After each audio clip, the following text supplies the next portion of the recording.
Thanyam government higher secondary സ്കൂളിലെ national service സ്കീമിന്റെ ആഭിമുഖ്യത്തിൽ നടന്ന കൽപ്പകം 2025 പദ്ധതിയുടെ ഉദ്ഘാടനം താന്യം ഗ്രാമപഞ്ചായത്ത് മെമ്പർ സിജോ പുലിക്കോട്ടിൽ കുറ്റ്യാടി തെങ്ങിൻ തൈ നട്ടുകൊണ്ട് നിർവഹിച്ചു. പോലെ മാതൃകപരമായ ഈ പ്രവൃത്തിക്ക് കൽപ്പകം 2025 എന്ന നാമധേയത്തിൽ നടക്കുന്ന പരിപാടിക്ക് എല്ലാവിധ സ്നേഹാശംസകളും നേരുകയാണ്. നമ്മൾ ഇപ്പോഴത്തെ വർത്തമാന കാലഘട്ടത്തിൽ മൊബൈലിൻ്റെയും മറ്റു യാന്ത്രികമായ രീതിയിലുള്ള ഞങ്ങളിപ്പോൾ അധ്യാപകരായിട്ട് നടന്നു വരുമ്പോൾ കഴിഞ്ഞ വിദ്യാർത്ഥികളൊക്കെ അവിടെ ഇരിക്കുന്നുണ്ട്. എല്ലാവരും കാലി വെച്ചിട്ട് മൊബൈലും ഒക്കെ നോക്കി അങ്ങനെ ഇരിക്കുന്നുണ്ട്. ഞാൻ ടീച്ചറോട് പറഞ്ഞപ്പോൾ അവരവിടെ ഇരുന്നോട്ടെ, കുഴപ്പമൊന്നുമില്ല പറഞ്ഞ് നടന്നു വന്നത് നമ്മളൊരു തമാശ പറഞ്ഞാണ്.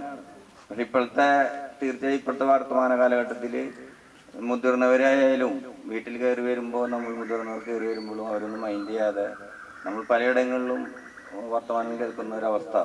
പ്രത്യേകിച്ച് നമ്മുടെ വിദ്യാർത്ഥികളൊക്കെ ഭാവിയിലേക്ക് അതൊക്കെ ശ്രദ്ധിച്ച് നല്ല പഠനത്തോടൊപ്പം സമൂഹത്തോട് നല്ല പ്രതിബദ്ധതയോടുകൂടി മുന്നോട്ട് പോകാൻ ഈ സമയത്ത് സൂചിപ്പിക്കുകയാണ്. PTA പ്രസിഡന്റ് ആസിസ് KA അധ്യക്ഷത വഹിച്ചു. കൽപ്പവൃക്ഷമായ തെങ്ങിന്റെ പ്രാധാന്യം പുതുതലമുറയെ ബോധ്യപ്പെടുത്തുന്നതിന് NSS യൂണിറ്റുകൾ ഏറ്റെടുത്തു നടത്തുന്ന പ്രോഗ്രാമാണ് Kalpakam 2025. Principal Seena Joseph, programme officer doctor Sivalal KG, higher secondary senior teacher Zubaida CL, assistant programme officer Mini VM, NSS volunteer Nivedya എന്നിവർ സംസാരിച്ചു.